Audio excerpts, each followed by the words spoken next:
What's up, everybody? Welcome to another episode of the Soundstage here with Kyle, presented by NLFX. I'm here with Nate.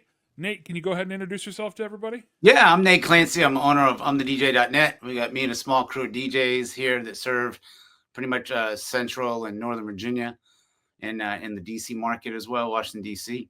But yeah, Awesome, man. we love what we do. Fantastic. So I love starting with this one. So how did you get started? Like, what brought you into DJing? Is it something that you kind of got into later in life? Did you start doing it, when you were 12 years old? Like, how'd you all get started? Right, right. Yeah, no, that's a great question. I have always loved music. I grew up. My dad loved Southern rock and like classic rock and Hmm. funk, and my mom loved like disco and I grew up, the separate they divorced, so I had very, one week I'd be listening to nothing but disc ABBA all week long with my mom, and then when I go stay with Yeah. my dad, it was like James Brown and Bootsy Collins and like Leonard Skinner and that kind of thing. Yeah. But I love music, and I started dancing as a kid. I wanted to be a b-boy, I wanted to, Okay. went to a class, but what really got me into DJing was I watched it. We used to go to this club when we were teenagers. It was can't believe. Imagine if they did this today. It was 18, 18 to enter, 21 to party. Could you imagine mixing a lot of grown adults with teenage girls? No, no, Yeah. that's not a No, good that's not formula. gonna work. But that's the formula we were, and we weren't even 18. We were younger than that, getting in the club. But anyways, I love to dance, and that's when dancing was like, hip hop was like Belle Biv DeVoe, Johnny Gill, some R&B and like raw bass and that kind of stuff, like danceable hip hop. And Yeah. I watched the DJ just command the dance floor and obviously get flooded with girls wanting to be up near the DJ booth. The Sure. particular club that we were in was called the Bounty. It was shaped like a ship on the inside. It was so cool. But all the girls wanted to be up in front of the DJ booth. There was a small ledge that you could dance. And this is vinyl. So I'm age, Oh dating yeah. myself That's here. all right. Um, anyways, I watched the way he commanded the dance floor, and I was a skinny, kind of nerdy kid, and I was like, wow, he's getting a lot of attention from a lot of these girls. I think I want to be a DJ. and Yeah. so I went to a like a music store, like back when they used to have audio, like you could kind of like a Crutchfield, Oh where you yeah. could like see speakers and like test things out. Yep. It was like I think it was called Southern Maine. I grew up in Maine, so Southern Maine Audio, and bought one turntable, and that's all I could afford. When I found out how Oh much yeah. they were, I was like, "Holy For sure. crap!" I think I paid like $500 for a Techniques 1200 used Oh yeah. too. I think. Probably. And then I did my first gig ever. I did. We had a Catholic school that was trying to get these troubled kids off the streets Sunday nights. There was not a lot going on Sundays, Hmm. and so he hired us, for pennies on the dollar, to play music for these kids come in and dance. And Yeah. and I did literally one tape deck, a Pioneer tape deck, and a turntable. And it was Okay. one of those old school tape decks where it would fade out the music for you. You could hit a fade button and it would end the song in a Oh. fade. Yeah, it was. Oh My dad was a dang. Pioneer rep. He was a Oh, okay. back when they used to do door to, like they'd go to audio shops. Remember when we used to have car stereo shops? Like that Oh was my yeah. guy was selling Pioneer to Oh. them. All the subs, all the consoles, all that Well, I stuff. mean, I just remember going into like, we'd be like, "Hey, let's go to town," and then we'd go to Best Buy, and you'd spend the whole time because they had the whole rack with Yes, 15 different decks, and then on this side you you could could push the push the button. red There's button and it Yeah, would light there's up and you there's could nine or push it. ten. Oh, they got 6x9s and 5x7s, and oh, Yeah, they have yeah, the 3-inch tweeters, and it's like, oh man, if I could only afford to put this in my car. yeah, But yeah. But oh that yeah. that's how I got into it. So I basically got into that. I told him, I said, dude, I want to be a DJ, and he was like, get the heck out of my face, literally like hand in the face.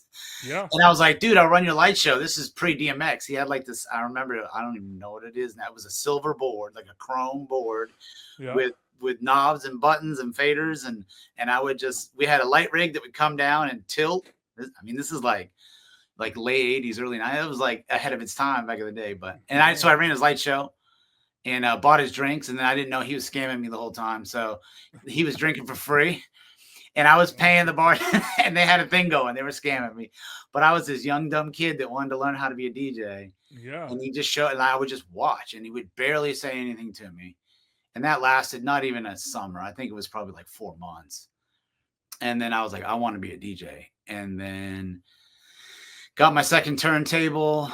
And then I decided to go in. That's when the Iraq war popped off. I wanted to be a Navy SEAL, and did not end up being a Navy SEAL. Nowhere near. I did my 4 years and got out in the Yeah, Navy. that's all right. There's no shame in not being able to be a Navy SEAL. Yeah, yeah, They're pretty hardcore. that's So. a pretty high standard. I have friends that are Yeah. Navy SEAls, and both down there, they're like, "You could have did it, bro. You could have, like, I know you. You probably could have." I was like, "Yeah, I was a teenager and I was dumb, so probably Yeah.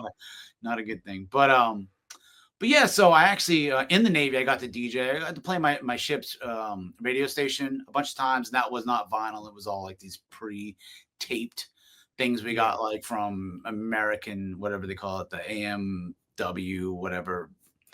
Anyways, played that on the radio stations at night after I got off my work. I did my regular shift.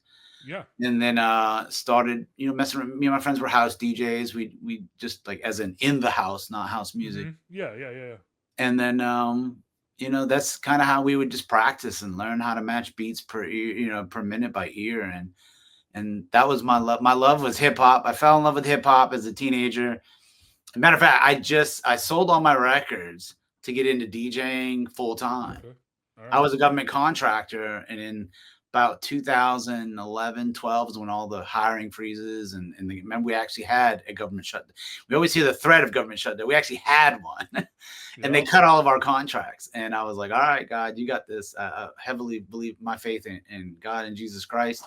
I was like, you got this, because I don't. I'm a government contractor. Yeah, I need help here. Yeah. I was like, what do I do? And that year I ended up with 55 weddings. It was nuts. But I was vinyl. I was still vinyl. And I switched over to Serato in like 2005. But I still had more vinyl than I had actual MP3s. And then that got old real quick. And then I went straight digital. I sold all my records. Yeah. To go all digital. I found an AV supplier locally who was looking for a record, basically like a collection. He didn't want to buy onesie twosies. And we made a great deal. I got amps, I got subs, I got tops, everything. And we kind of did an even swap. Kind of regret it to this day. There were some gems in there that are worth a lot of money now. I say, yeah, probably a couple of them could have paid for the whole thing now. Yeah, exactly. Yeah. But at the time, it was the right move. I had a family, 2 girls and a wife, and puppies and a farm, and we had alpacas at the time, and it was nuts. Oh, wow. But I was blessed, man, because I ended that year with 55 weddings, and I was like, I can do this. Like, I can legit do this. And I sat down with a Chamber of Commerce, like, business coach, and kind of we talked some things through, and price points, and what my ideal client is, and what the market could bear, and went from there. And that's how I literally built it.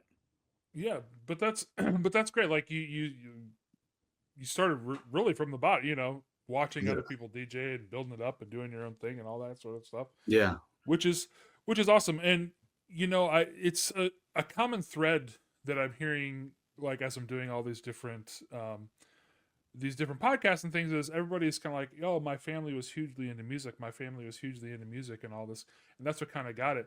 And that's where I guess I feel a little different, is, like, my parents listen to music, but in the car if we're going somewhere.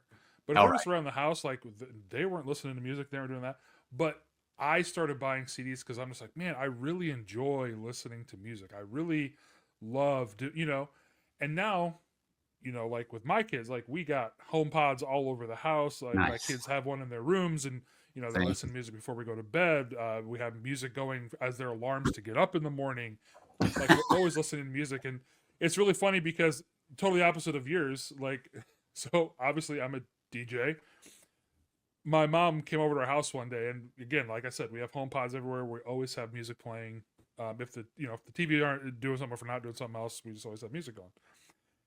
My mom literally, she goes, "How come you always have music playing? Do you ever just get tired of just listening to music?" I was like, well, I have a really weird business if I really don't like listening to music. And she's like, oh, yeah, I guess that's true. You do like music. I was like, yeah, I mean, I guess. It's like a dentist hating to brush their own teeth. It's like, yeah. It's like what? I'm confused. Yeah. You know, a doctor who doesn't want to help people. It's just like it just Yeah. doesn't Yeah. make sense. So, but that's awesome, you know, and I'm glad, and I hope that it's the same thing for you, like, you know, and it sounds like it really is. Like, music moves you, and music, It does. it's It all evokes so many emotion and all that emotions. kind of stuff. Yeah, It yeah, just it does. And that's why when I connect with my clients, I always ask, and one of the questions I ask them is, did you meet over music? Did you meet in a bar? Was it like college? Was it high school? Were you yeah, on like a team together? Was it like how did you meet? And was music somewhat involved? And then it brings them down kind of that nostalgic road. And then I was like, yeah, were you like Nelly? Were you like throwbacks, like 2000s to the right, Nelly? And, you know, and all like, yeah, we love that, you know, or whatever it is, it could be any genre of music. But yeah, yeah, absolutely, I always try to connect them with that because it evokes so many emotions. And I actually asked that in our planner guide when I send my clients a planner guide. It says, like, give me 10 to 20 songs. Underneath that is like, do not playlist. Underneath that is like, hey, what songs are like emotionally important to you? Like, yeah, what do you like fun stuff, you know? Because right, people connect with music, you know? I don't want to play something that's going to be a Debbie. There may be a good song, but that evokes a bad emotion with somebody. So, yeah, yeah, yeah, yeah. yeah. Music is I so think about important. that too. That's kind of a question I always ask, like in our planning meetings, like, because it's like, you know, we'll go over the do not playlist. I was like, is there anything that you really don't want to play because, hey, it reminds you of an ex or a parent, or like, is there Yeah, something you don't want to hear because of that? Because yeah, those other questions, they, like you said, they didn't think about. Oh yeah, I don't really want to hear, you know, every rose has its thorn. But my parents got divorced, and that was the song my dad listened to on. You know what I mean? Like just yeah, yeah, yeah, like stuff like that. yeah. You don't want those negative emotions and all that sort of You thing. know, So or if like the parents are divorced and you played their first dance song, right, and yeah, yeah, yeah, that's yeah, happened to me.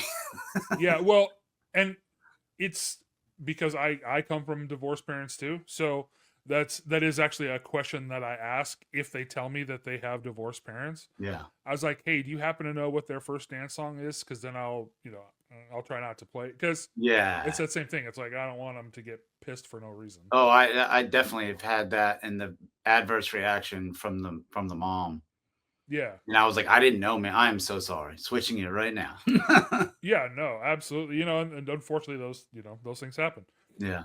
So, so another question I like to ask. So you like you've been doing this since Jump. So really on your kind of by yourself since 2011. You said kind of doing Yeah, your own yeah, thing. yeah. So I switched over, and I'll back that up too. So 1990 is when I started DJing, if you want to call the one turntable, Yeah, yeah, yeah. you know, listening to it on a bookshelf speaker kind of thing, or a home Sure. stereo. Actually, I think it was a Pioneer home stereo speaker, like the big tall one. You know, when they used to, Pioneer forever. This guy. dude, remember when they used to sit on the floor? The speakers actually sat on the floor, and Oh yeah. that was and you had a tuner and all that stuff. But anyways, yeah. So I got into clubs in like 2000, and I started rolling with a crew here in DC that got me. You know, I used to go around and support them. Back in the day when you were hired for clubs, you actually literally had to pass out paper flyers on Oh windshields. yeah. You were the expected to pack it. Yeah, yeah. You had You were to. your own promoter. Yep. And Yep. if you wanted to play and get paid, you had to do it. So Yep. kind of ran with them, did that with them for a while, kind of got introduced, kind of showed them my skill set after a while, and did some like b-boy battles in the park and literally like old school stuff, and then worked my way up.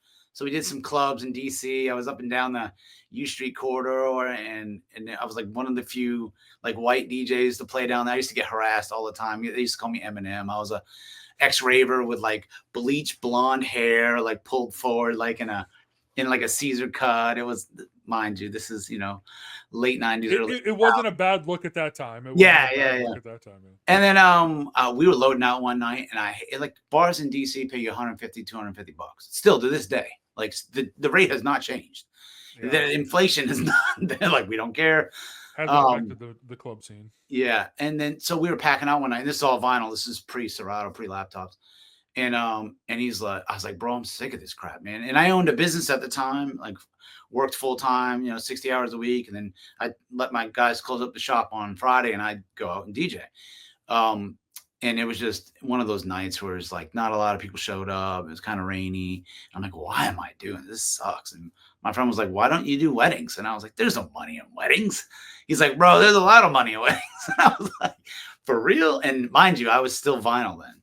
Yeah, yeah, yeah. So I DJ'd a bunch of weddings and vinyl, and I do not, y send out the same must playlist, and back then it was on like an Excel spreadsheet or something, but Yeah. pre-Google. Hey, that was high tech back then. Yeah, like fax me your list. No. Yeah.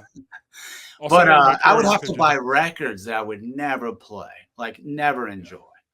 And it was just like I'm buying. And back in the day, guys, singles were like $4. They weren't expensive. Like if you bought a single, it was like $4, no big deal. Now But records are like $39 a piece. Now it's like yeah, but like you also have to remember, like, okay, yeah, it's $4 wasn't very expensive, but that also took up valuable space in the crates that you like, you did because obviously a lot of people know this, but like Serato has crates because you were carrying around crates literally milk crates of of records. vinyl and eventually tapes and all that kind of like it's just it was so hard to do it. And like you said, if you just need that one song, you still and oh, it didn't come out on a single. Okay, well, I got to buy a whole A whole LP album, yeah, to $15. have this one song, and then now again, it's got to take up the space, and I got to remember which crate I put it in, and Yeah. yeah, it's Yeah, you had to plan your sets. It was yeah, literally like I would. we're pretty spoiled anymore. Yeah, you literally had to plan your sets. You couldn't really deviate too much that way because of BPM. And then if someone came up with a wild request, you're like, I'm sorry, like no. The answer was no. The Yeah, answer was let me go on SoundCloud or let me go on whatever, right. streaming Yeah, service. I mean, and it's not quite to that extent because I didn't come up I wasn't that like I was in CDs and I've said like my first one I had me and my buddy each had our Walkmans, Nice. but they weren't good because they didn't have anti-skip or anything on them yet. So we had to set them on a towel on top of the table so that Nice. that was our sound dampening so it wouldn't skip around. But I remember we were doing one of our first weddings that me and my buddy when we started our business we were doing one, and again this was you're burning your CDs and we had talked to like we were taking this one really serious, like we actually called them, we talked to them through the whole thing, and their whole thing was, oh, country, we love country, we're huge country fans. Well, neither him or I were country people, and so I went on, don't say anything, LimeWire, and found all this country stuff and burned all these country CDs, and then that's what we took. Yeah. Played the first country song, crickets. Yeah. Played the next one, crickets. It's like, okay. So then I go out to my car, I take off the CDs I have above my visor. On the visor, yes. Yeah. Rip that thing down. Luckily, I had burned a whole bunch of my own CDs, and we put on like Get Low by Little John or like something like that. Everybody's on the dance floor. I'm like, oh, good. We have my 5 CDs that I burned. We have that for the rest of the. Great. This is fun.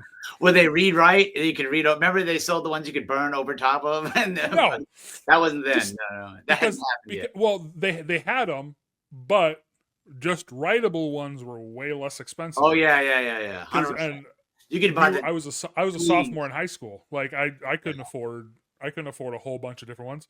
We weren't getting paid a whole bunch of money to do this wedding because we were sophomores in high school. Yeah, of course. But so we're just like, oh, good. We got 5 CDs to run out the rest of this 3-hour dance. Great. This is going to be fun. Hope you like to hear It Takes Two 5 times. No. Yeah. Hope you really like that one. It's a banger. But yeah. But yeah, that's how I got started in weddings. I was a club and bar guy, and I would do house music. So I actually started off with hip hop, doing like Thursday nights when I could, and then Friday night was house, and then they were doing odd nights. And I really fell in love with house music, and that's probably my biggest collection so far. I have a very I'm pretty picky about the music I put in my house crate, and I have a well curated house crate, probably 4,000, 5,000 house tracks that are like solid house tracks. I'm remixing. I might have to pick your brain on some of that because that's one of my weaker ones. Where I first started DJing house, it never really came. Like people listened to it here and there, but it was like somebody would come up and request like an extremely pop like that everybody like super popular that everybody knows, but everybody else was just like it just wasn't a thing. Well, now that I'm closer to a bigger city, now more people are like want more, and I'm getting better at it. Obviously, the classics are coming back, man. They are for sure. Yeah, But it was a Gypsy thing that was Woman, just Crystal Waters. I got requested. Come on, ride that train. I was oh like, what? nice. Like I haven't played that song at a wedding in 15 years. 20. Yeah, I think the last time I did was like 2019, Nice. 2020. Somewhere around there I did one that I remember doing it. And I don't know that I've done it since, but yeah, it's so I might have to pick your brain on the house stuff, but Yeah, we get a unique market here in Virginia because we're just, we're not too far from Jersey, like 4.5, 5 hours. So we get a lot of Jersey weddings here. And a lot of Jersey people move down to DC for work.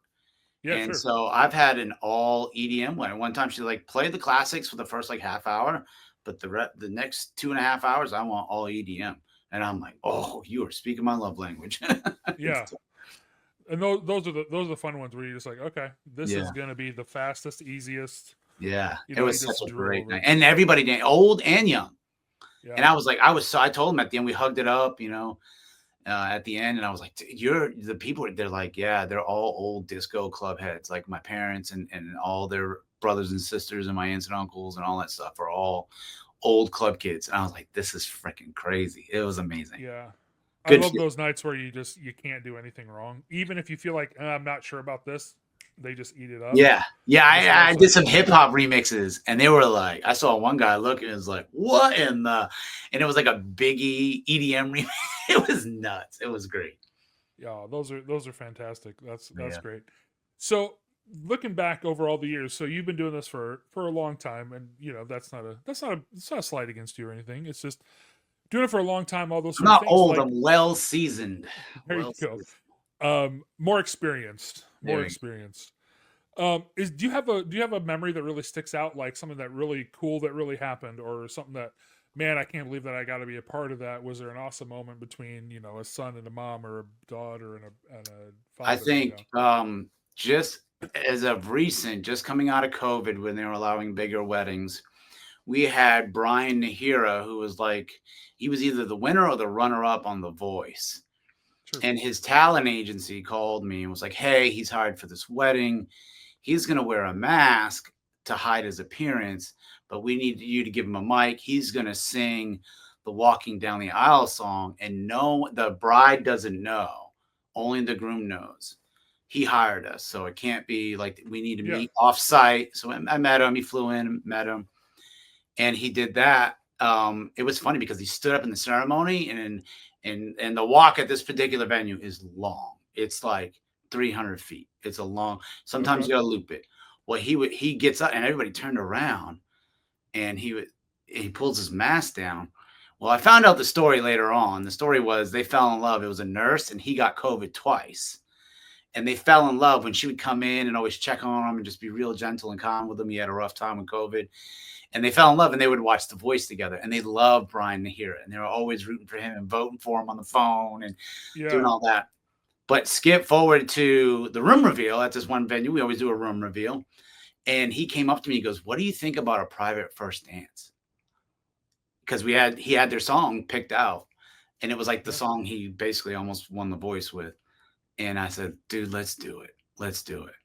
And so we got him in. The videographer, I told all the photographers in the video, both of them, like I had tears. It was insane.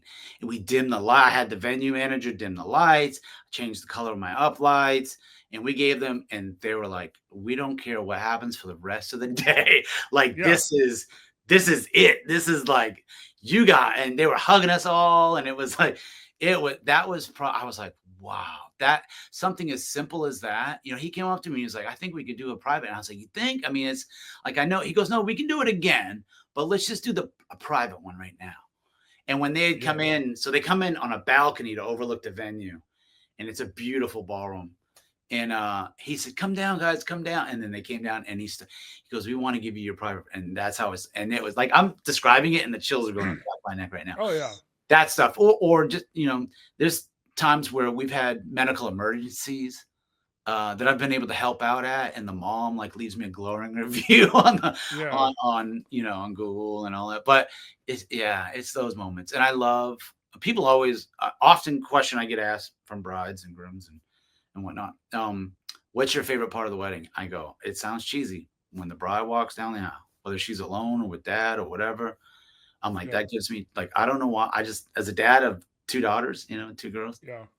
I just, that's like my favorite part. It's weird. Yeah. As a DJ, it's weird to say that because you think, oh, crushing the dance. Like I've been not, gloating, but I can do that. That's not like I can do that. That's what you hired me to Yeah. do. But it's those moments like that that I truly cherish. Yeah. Creating those special moments is pretty awesome. And like you said, you got two daughters. I have three, and that's the first dance with the father daughter, and then also Yeah. the walking down the aisle also gets me.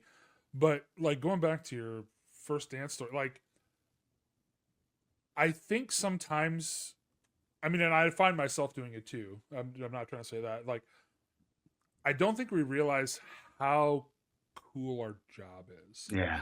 Like, especially doing weddings. Like, we're going out and we're doing this. Like, that was just an impromptu moment, and it's going to be a moment that they're going to talk about with their grandkids and their, Forever. until Yeah. they pass away. And it's going to be something that lives with them, and they're never going to forget it and all that sort of thing. But then you got to be there and not only help facilitate it, but be Right. a big part of it. Like being able to go and talk to the venue. Hey, can we dim the lights? Can we do all that? Like his idea was fantastic, but you're just like, okay, but if we do this now, it creates this whole Yeah. thing. Yeah. So it's kind of crazy what we get to do. It's a ton of fun, and like you said, like I sometimes just can't even believe it's what we get to do. So Yeah. Yeah. Yeah. I have a party this Saturday. And I specialize in like hip hop and R&B. Like that's what I grew up like DJing. That's what I wanted to DJ. Got into the house later on, but they hired me just off of seeing some mixes that I played off of on Instagram. And they're like, what do you know about dance hall? I was like, oh, that's like a deep crate for me, like old school dance hall, even with some new stuff. Like that's my wheelhouse. And they're like, really? Explain that. And then you tell them about like, hey, here's the clubs I did. I did clubs down in Norfolk. I did clubs up in DC. I did like that's and they're like, we love how you controlled the dance floor just in those, and they're looking at 30-second clips. yeah, Like people coming by dapping me up, like can't believe, and I don't want to be like it's stereotypical, like a stereotypical white dude doesn't know dance hall. You know what I mean? Like that's not the case anymore because music is so widespread. But I learned that stuff from the radio back in the early 90s. Like I literally would make tapes and record them and replay them. And I was going to Shabba Ranks concerts and Naughty by Nature and that kind of stuff. Like that's the stuff I loved. And but yeah, they hired me literally off like 30-second clips of how the dance floor reacted and like when I dropped the track and they're like, yeah. that's what we want at this party. And I was like, I got you. So That's again just creating moments, creating memories. yeah, yeah. It's just so much fun, and again, you got to pinch yourself sometimes to be like, wow, this is my job. I can't Okay. believe so I went and I'll go back to my dad. So my dad is like semi-retired. And he took over. I was doing like school dances, like I said, that Catholic church hired me. And I kind of like gave him the contacts and he took off of that and went to like every school. So he started DJing. And then I went full time in 2015, exclusively. And I was talking to him. I was like, Dad, you could do, he was still in the corporate world, Um, I was like, you could do it. You could definitely do it. So then he came back like a year and a half, 2 years later, and was like, hey, our company just got bought out and they gave everybody a severance package. I think I'm going to do DJing full time. So a dad and a son were, full time DJ. It was kind of Wow. nuts. And my dad's 20 years older than me. Like my dad's Yeah. literally like 20 years old, but he still plays in his own like 2-piece, 3-piece band a lot. Like he gigs almost every weekend. Dude, 73 and still going strong. But But like that's going to keep him going though, because it's just something that he loves to do, and he loves to go out and that's it. it gives him purpose. We reminisce on we're like, I can't believe like I wish I would have known what I know now. I would have went full time way earlier. Yeah. Because no, and I thought when I had that discussion that night, loading out I will never forget. It was kind of misty. It was late. It was like 2:30. We're gonna hit up at Denny's in Arlington, and we're like, bro, I'm just done. And he's like, do weddings. And I was like, ain't no way, bro. Ain't no way. I mean, yeah, I figured they paid like $300 or, he's like, no, Yeah. they pay a lot more than that. And I was like, I can't see myself being a wedding DJ, first of all, coming from a club. He was like, you'll get used to it. But all that to say, you can do it. Like if you don't think if you're a part-time or full-time, whatever, and you hate your job, if you live in it, like you were saying, you live close to a bigger city now, you got to have that. I live in a podunk little county, like country county. Got a ton Oh, of barn venues. oh yeah, That I got those too. but I service Northern Virginia, DC, Charlottesville, Richmond. So I'm in a like right between those two areas. So it's good. You don't have Yeah, to live in the city. I lived in Alexandria for a while, right up in the thick of, the Nova and then Woodbridge and right up in the thick of that rat race up there. And to be honest with you, I live down here now in the country. My house is cheaper. I got a yeah, big yard. I got cool no HOAs, oh and yeah. but I still charge those big prices because I'm visiting the city, you Oh know. yeah, I mean, you got definitely have to charge for your time and your expertise and all that sort of thing. And like you said, I mean, I live in a super small. The town I live in is 800 people. Oh wow. Like it's One super small stoplight? town. We don't have any stoplights. No, Um, nice. we have I think like two or three four-way stops near the school, but that's Right. about it. Yeah, you gotta have that. You gotta Um, slow them down before the school. yeah.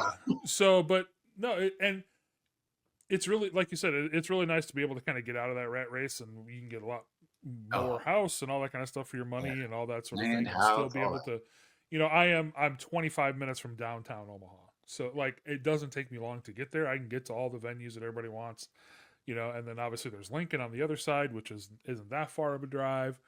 I'm only 2 hours from Des Moines. Like You're a good it's not, centralized location. That's yeah, it's good. it's not hard. I'm close to Sioux City. Only a couple hours from Sioux Falls. I'm only a couple hours from Kansas City. Like I can go all over. So, Yeah.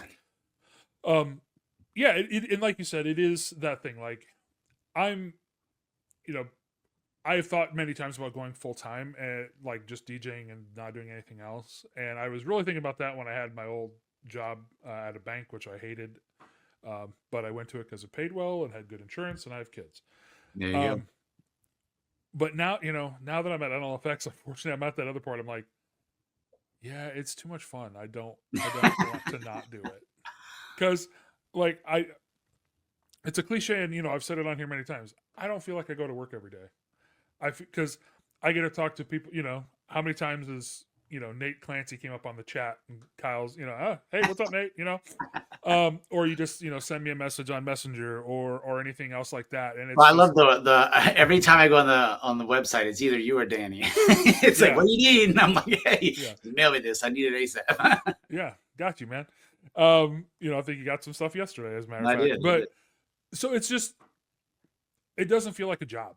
It feels like I get to talk to people like yourself and other like-minded people in the industry, and I can help you, and we can collaborate kind of back and forth and be like, when you're looking for, if you're looking for a speaker or something, hey, these are the ones that I've thought. What are your thoughts on it? And Yeah. we just go back and forth and go back and forth and kind of figure out, hey, what's going to be best for you. Um, but then at And the I same time, appreciate the time you guys take because you guys are legit. I've tried before NLFX. I tried the whole Guitar Center thing, and they kind of know what they're doing, like they're big reps. But I had an issue with a piece of gear, and I got no reply, no response, and it was an urgent, like, hey, my gig is tomorrow. This just happened. What do I do? And it was ghost town. yeah, So I mean, I've been at a important. I also rent out equipment and do political coverage for like hotspot, like hot button issues. Like I'll drive up to DC with a board and all that stuff and mix stuff for like live outdoor stuff. And I was like, hey, I've called Ben. I was like, hey, I've got your mics, and they're cutting out like crazy.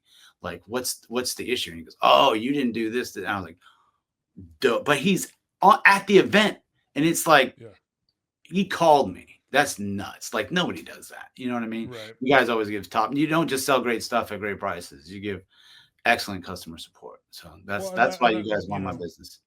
and we appreciate it, and that's that's the best ad we can do is just have you guys talk to people.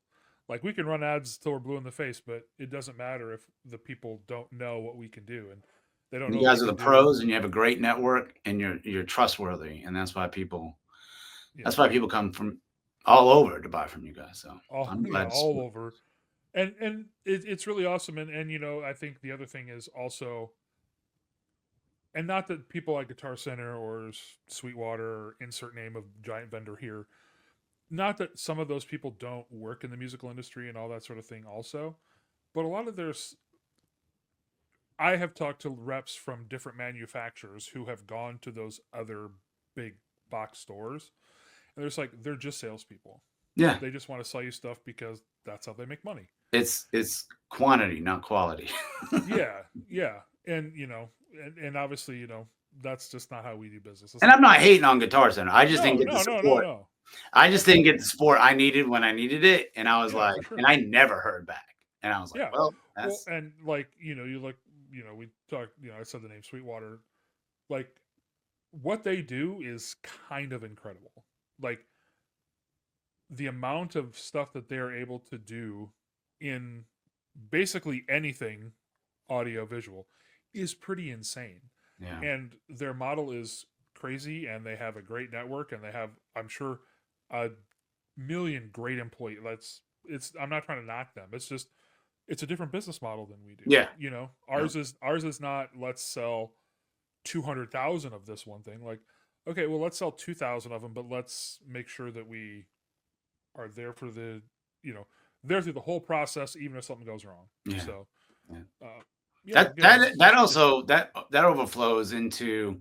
I had breakfast with the DJ this morning, and we were talking about just he's a luxury wedding DJ, and he's talking about you should get into that market, and here's how I did it, and we were talking about going through the entire process. What separates like a lower budget versus a higher budget is how your clients want you. Like if a client just wants a playlist and like, hey, here's a reception for 4 hours, cool. That's they're not going to pay up here for that. They're going to pay here. No. But if you want someone that's going to walk you through the process, how are you going to mix this? What are you going to do? Hey, we have a violinist. Can you mic up the guitarist? My dad's going to, like, I have a wedding coming up. My dad and my uncle play guitar in a band and they want to do our first dance song acoustic. Yeah, you can plug right into my board. And I send him a screenshot of my board that I bought from y'all. And then that's just bring your own cables. That's all I ask. I'll have backup, but bring your own cables. And walk them through the process. And that's not this level DJ. That's this level. No, absolutely. Yeah. And it's free. That a lot of people don't understand walking through somebody. Yeah, it costs you your time.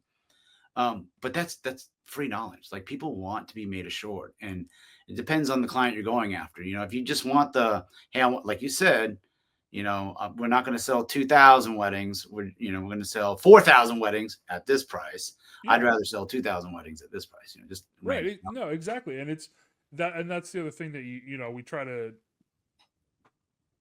I think we as DJs try to get across to some people. Well, how do I explain my value?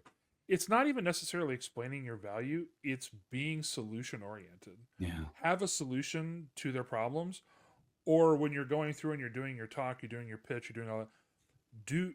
Say everything that you can about yourself that is solution oriented.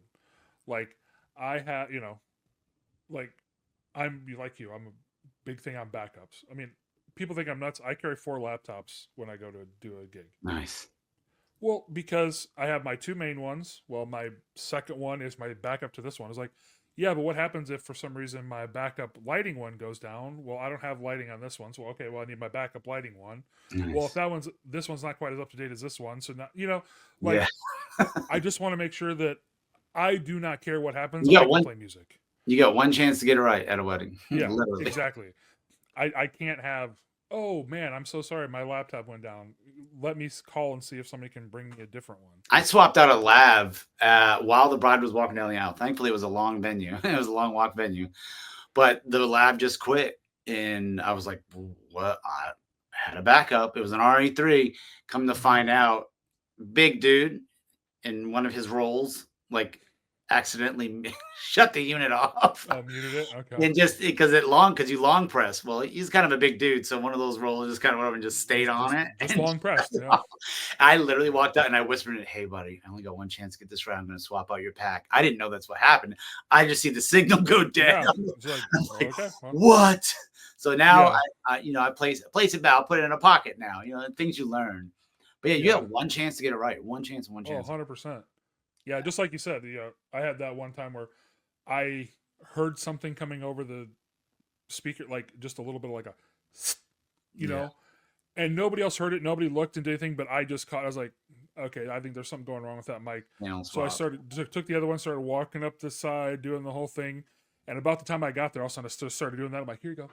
I Yeah. just took the other one, and it was like, oh, okay. Right. So then we just go, and then it's just, you know, he was just able to keep going, but it was just like, nope, okay, something's going wrong. Yeah.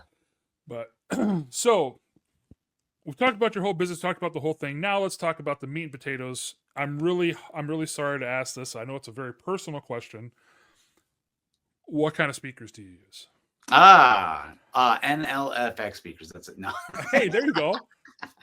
I've I told have Ben we need to start all making my some, but speakers are for from some you. reason he doesn't think we can compete with EV and LD and all that Yeah, sort of yeah, stuff. yeah. No. Yeah, I actually I adopted. Mind you, going back to back in the day, I traded all my equipment. So when I had a pair of Bose compacts just for like backyard parties. And Mm-hmm. I started DJing with those, and I soon found out that that is not two Bose compacts were not it. And I think I bought my first solo sub from you guys, which was a EVRX1A. It's a little 12-inch sub. Hit it behind a Mm-hmm. facade. That was great. Then I traded all my records and got the big system from somebody. And then I went. That lasted for a while, and I was done with passive. I wanted to go active.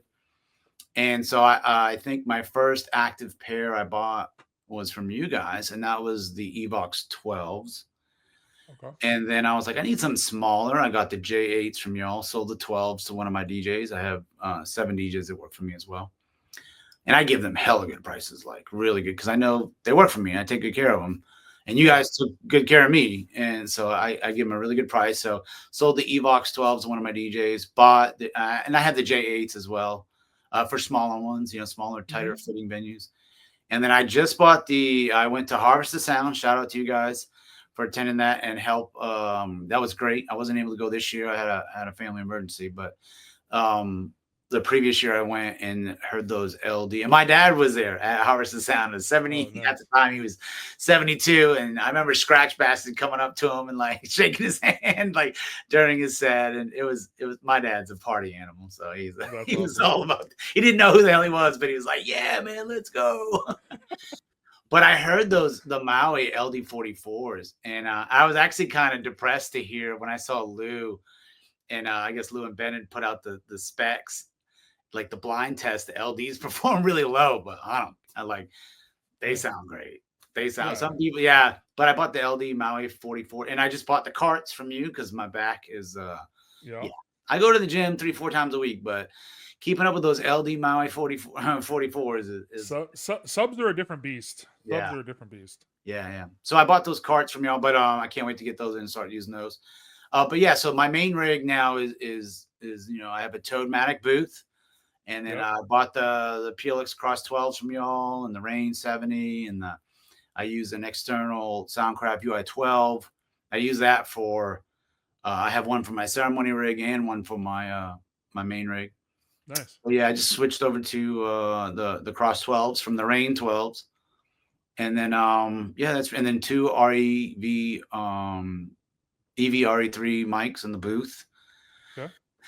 And then I have a smaller setup. I have a command center that I like, one of those Pro X command centers that I bought bought used off marketplace. But long story short, yeah, my speakers always I'm rocking either the LDs for larger weddings over 150, and then under 150 the J8s. I like white. It kind of in my market, and there's not a lot of white setups, so it was small. I jumped on it early, like right after the Evox came out. I switched over to the J8s in white, and then I got the LDs in white, and I get tons of. I had a planner come up to me once, and she sends me a ton of business.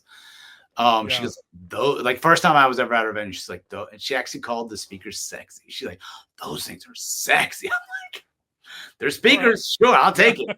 Like, put me on the list. Yeah, I still remember the first time. So I jumped on white early too. A DJ buddy of mine, Jesse, who's been on the podcast, he started. He's just like, I think white's the way to go. I think we need to do the white thing and all that sort of thing. So I jumped on that early, and I got the Evolve 50s when they first came out in white. You know, I got one of the first sets as soon as I could get them, and I had that same thing. I had people coming up because I was before just point source boxes like every other DJ. Big in the shot world. from Yeah, one look to the exactly. So next. I went to those, and I still remember people coming up and being like, where are your speakers at? Like we can hear stuff, but we don't know where are they? I It's like love that. they're this right here. Yeah. That? Yeah. Well, I've never seen, and then it's the same thing. Like that's really cool. It's like, yeah, Yeah. anymore people have seen them, seen them 100 times, Well, so I've they're gotten not a big dissed by deal. older dudes at weddings with the J8s. They're like, "What are these like home speakers? Are these like home stereos?" And I'm like, Yeah. "No, you're about to be." They're like, "This is gonna do it," and I go, "You just wait. You just wait." Oh yeah. And the LDs, they'll shake the paint off the ceiling. That's a whole different. The Those things Maui are 44s, man, those I pretty just can't. massive. Yeah, Yeah, they're they're pretty so good. crazy. Yeah, And we what I love about them is that the tweeters are in the top like 2 or 4. They're not all the way yeah, down like a lot of columns are. yeah, that And one. so you Yeah. don't get that harsh, and the throw is wider than it's wider than 90. What is it? I think it's a 120. So you don't get the phase like I do from the Evox. I used to turn them out a little bit so I wouldn't get phase, especially for Hmm. for speeches. I don't have Yeah. to turn the LDs at all. They're perfect for that. That was one of my biggest thing was like, am I gonna have to literally pick the speaker up and move it when it's toast time to kind of nope. Yeah. And Oh they yeah. have an auto, I didn't realize this. They have an auto like feedback feature. You can walk right up to them. And Yeah. yeah, it's nuts. It's pretty cool. Well, and that's another great reason to use an external mixer so you don't get any feedback or anything Yeah. like that. So, Yeah. Yeah. um, so we got that. So we got all your sound. So what are we rocking for lights? Do you have one system that you're doing all the time, or do you switch things in and out? Yes, I just switched everything up the end of last year, right? Taxes, had to buy equipment to Yeah. to offset. I just switched over to all booth both, excuse me, I keep calling Both. Yeah. both lighting. I ended up I used to rock some like old Chinese ones that lasted me a really long time and they were solid performers. Mind you, when I went in 2015, I was unemployed. I was a DoD contractor. We got a call one day and was like, "Hey, by the way, we lost all of our contracts. Yeah. You don't have a job anymore. Here's a 7 package that will last 3 months." And I'm like, Yep. "Okay." So I was like, I knew I had to step up my game lighting wise, and I was getting a lot of asks about it, like, "Hey, do you have any lighting?" And I was like, "I got a T-bar with like a derby and Yeah. Well, I mean like old school." that's what a lot of people had. Yeah. Up Yeah, until yeah. There's 2 years pictures of me ago. out there with a Kenta X and a derby and a freaking laser on the top. It's like Oh, I'll send you a video. It's pretty bad nice, of nice. mine. We all start. You got Yeah. to start at the bottom, man. Well, None of us. and for some reason, I thought like when I was first doing this, I think the videos from like 2016 or 2017, like right when I first started kind of taking it seriously. And I did the same thing you did. I used to play a card game all the time. I mean, I still play it from time to time with friends. It's just called Magic the Gathering. Oh yeah, old school magic guy here back in the Yeah, day. so I had a really big collection of Magic cards, and I would having DJing as a hobby because I was doing it a few times a year for people. But I was doing enough stuff that I'm like, okay, well, I need newer stuff. It's just not as good. Mm. But then I had all this Magic stuff, and Magic every 3 months a new set comes out, and then so you spend another couple $100 on new cards and the whole thing. So I was playing in tournaments and all this stuff. I was going around the country playing in tournaments with friends, and so I was like, well, I gotta change one of these. So I did the same thing. I sold my whole Magic card collection, Ah, and that's what afforded me to buy all the yeah. stuff. Now, did I buy the right stuff? Different story. Right.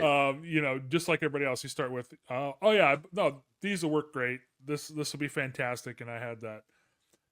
And apparently, my thought at the time was just, I don't have the best speakers, so I'm just gonna light everybody to death. And I had Overcompensate with light. I had the T bar with the truss over the top, and I had like Yeah. 4 derbies. I had 4 like mushroom effects. I had 2 light bars. I had Wow. it's like, oh my! You just look at it, just like it hurts.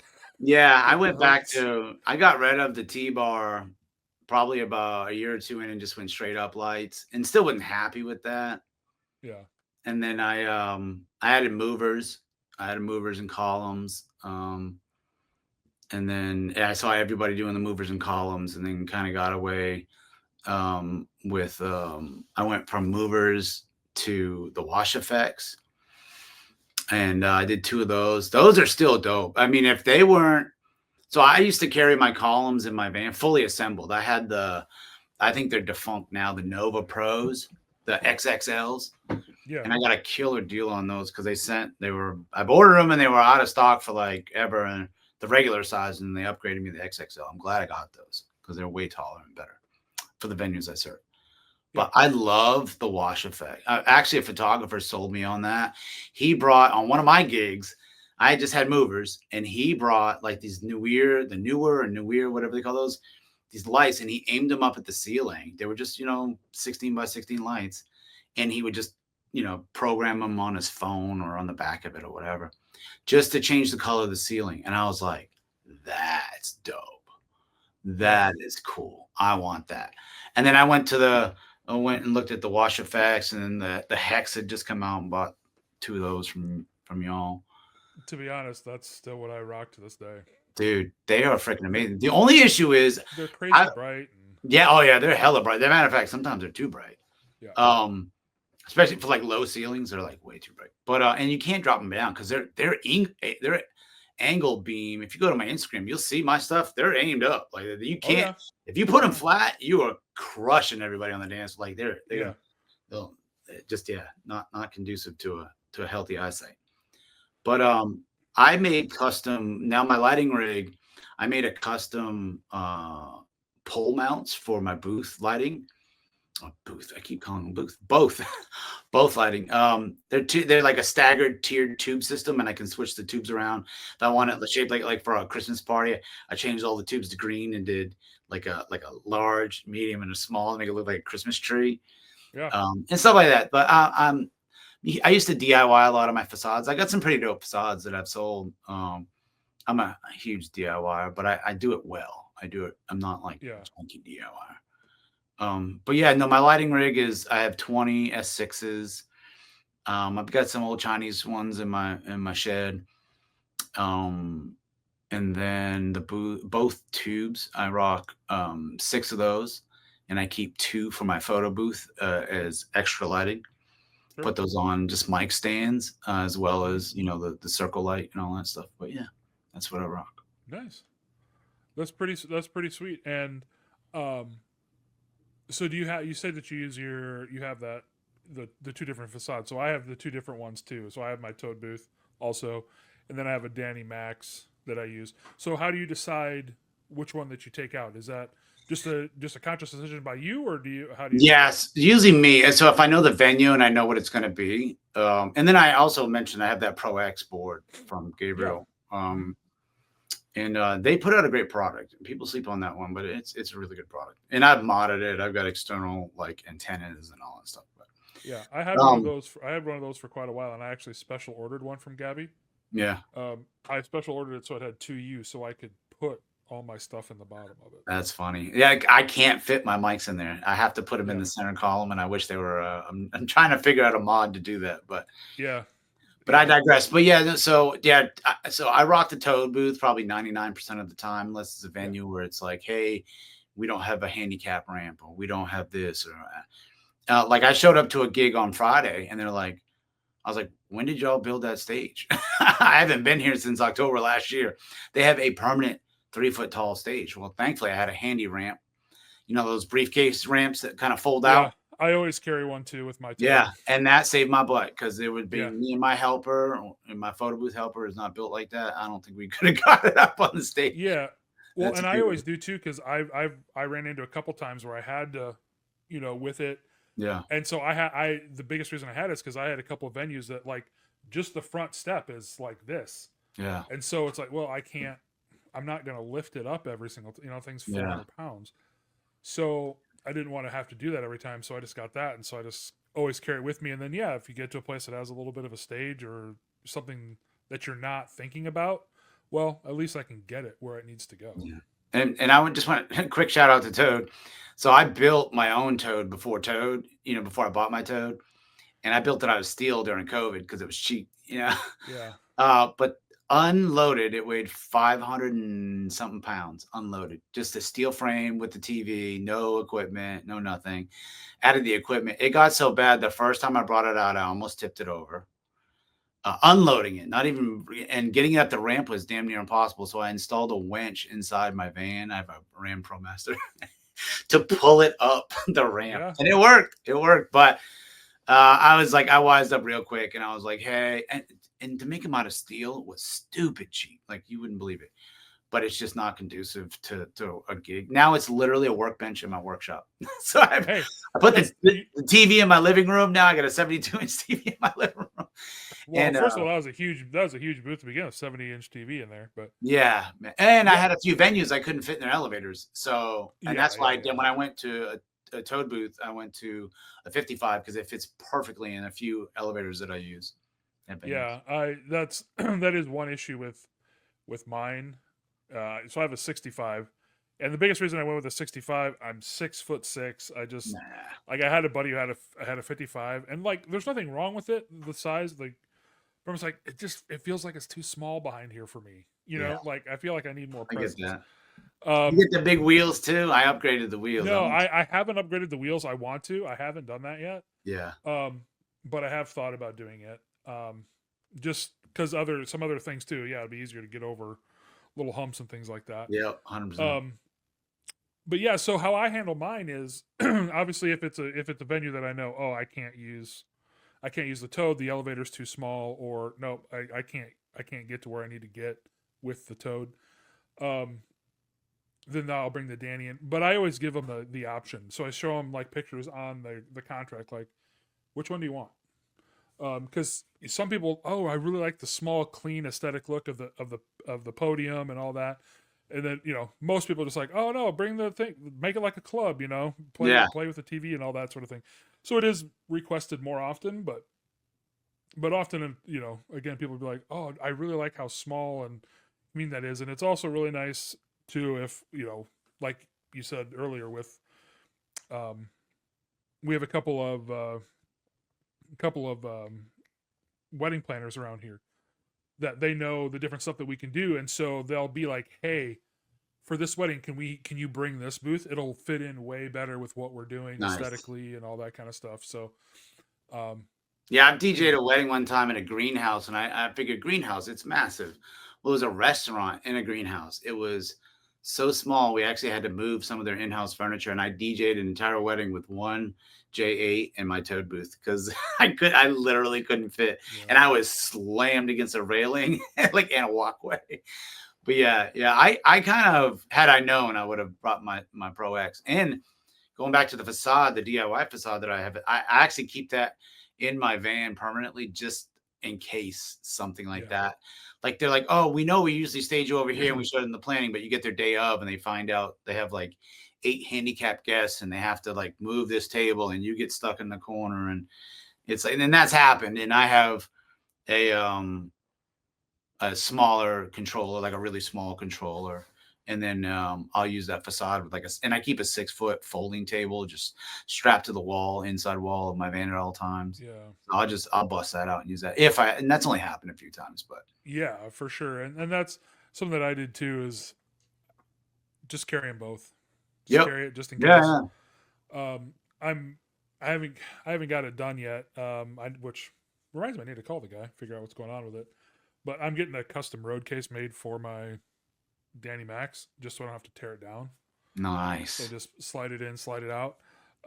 Shout out to Nick Spinelli. Actually, he gave me the idea of what to do, and then I'm also going to do it so that so the ones that I always use with that facade is my J8s. With my Danny Max, I always use my J8s. So then I made it so that they will slide right underneath. Oh, it'll fit right underneath the side. And then it'll just be one cover that comes closed, and then it'll be speakers and controller, everything. Yeah, get some big boy wheels for that one. Don't use roadcasters. No, just one road case done. That's nice. Got speakers and the facade and everything in it. So yeah, because I usually otherwise the older I get, the more streamlined my setup. Everything has wheels now. Everything like I bought the carts for the Maui 44 G2s. Well, you have to, and like my whole thing is, how I look at it is, you're doing what people say that you can't do. You're buying time. Yeah. because that's what I think about with that case. I'm just like, if I can get this so that DJ booth, I can literally That's just 3 grab the two trips handles, eliminated. pull it out, set it down, and I'm set up in 10 minutes, as opposed to 35 or 40. Well, it's saving my back, it's saving time, it's saving this, and when it's time to shut down, okay, I can be out of there in 15 Yeah. minutes. Yeah, I need to. I'm trying to even streamline my toad booth a little bit more with the cover because the cover is a bear to take off. That Tukey cover is awesome, but it's super tight and one person doing it, I'm fighting it at the end of the night. And I'm like, Oh yeah. I've got to install a zipper in this or something. There's got to be a way. Got to be a Yep. way. But yeah, Yeah, no, always for trying to sure. streamline. I would encourage younger DJs too to plan ahead. Like do this stuff now and you won't have to do it when you're I'm going to be 53 in June. Yeah, so Absolutely. Totally a good idea. So, well, I'll let you get out of here. You kind of said some other things before, but do you happen to know, like, when did you first kind of hear about Ben Stowe and NLFX and all that sort of thing? Like, it was in what brought you around? What brought you into the fold? yeah, DJIS. I think I was looking for speakers and I was looking for mics. Okay. And he just started, hey man, I saw this is my company. Reach out whenever you need. And he was super engaging. And now I just thought he was a salesperson. I'm like, oh crap, Yeah. this dude owns the company. And like it's a family thing. Yeah. And Ben and I have had great conversations, like sidebar conversations at conventions. And I'm not sure if I don't think you weren't there last year at Harvest, right? You didn't go to Harvest. No. Man, he gave his life story, man. And it was like, Oh yeah. whoa, like there was definitely some teary eyes in the room. But anyways, he comes off as super genuine. Yeah, I think it was probably, 2016, 17. I really knew I had to step up my mic game. I had just crappy mics that I was getting by with. And I needed mics and I got those. I needed speakers and I got those. But yeah. Yep.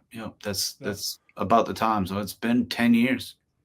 About 10 years. Which is kind of crazy to think about. It's 10 years and all that, but yeah. Well, we appreciate the business and all that sort of thing. We appreciate the shout outs that you give us from time to time on social media and all that kind of stuff too. So, thank you so much. We appreciate you coming on, giving us kind of your story about what and how you do your business and all that sort of thing, which is really awesome. And again, I appreciate it a lot. So, do you want to give a shout out to any of your social media stuff?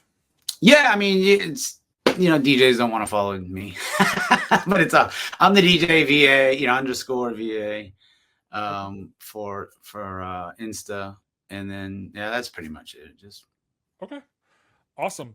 Well, thanks. Again, thank you so much, Nate, for being on. I really appreciate it. We hope everything goes really well for you, and we'll see you at the next convention real soon. Okay. Yes, sir. See you. All right. Thanks for watching, everybody. Take care.